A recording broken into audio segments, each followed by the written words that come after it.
Sean says, having crippling post-traumatic stress and anxiety because of these people. Why do I want to be charitable to these people?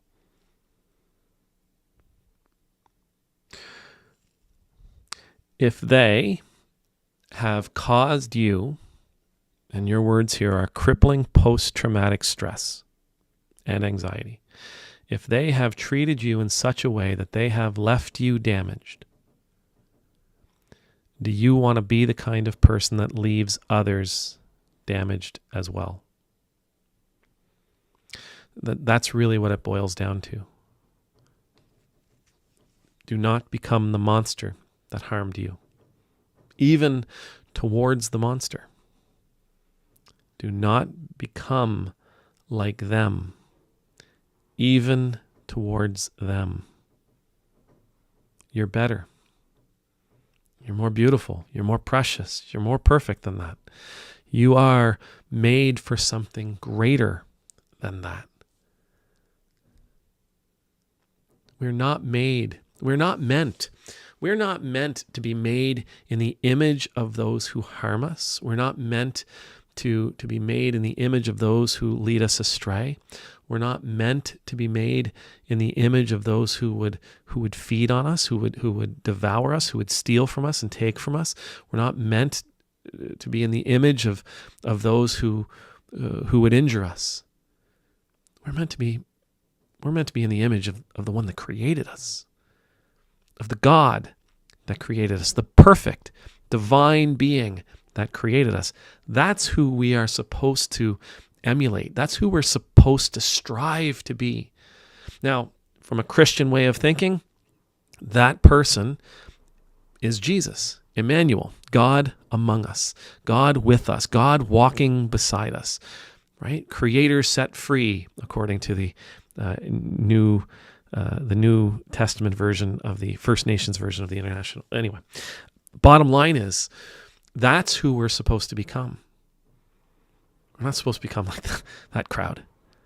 No. Once we realize that crowd has harmed us, and once we realize that crowd is hurting others, once we've come to that understanding, we are to let go of that crowd, and we are to begin moving in another direction.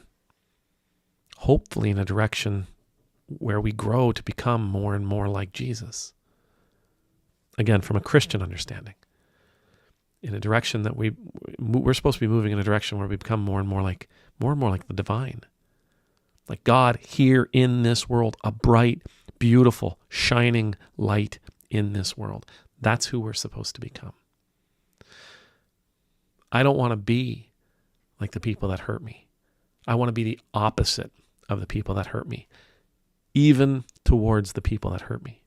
I don't want to be like those who would steal from me or steal from my neighbors. I don't want to be like those who are cruel to me or the people around me. I don't want to be like those who would use violence to get what they want from me or from the people around me. I don't want to be like them. If I become like them, even to defeat them, I can't look at myself in the mirror. I can't look at myself in the mirror because I'd have to come to the understanding that I haven't really defeated them. All I've done is replace them. I'm just the new monster in town.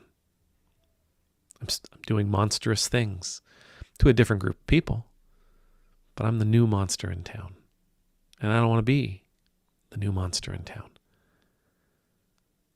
I want to be the image of God, healing and restoring and building in ways that those monsters never would. In ways those monsters would never even dream. I get it. I do. I get feeling pain.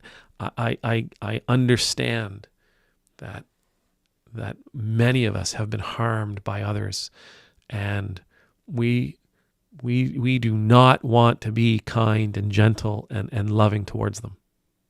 I get that. And in all fairness, I'm not telling you or anybody else you must.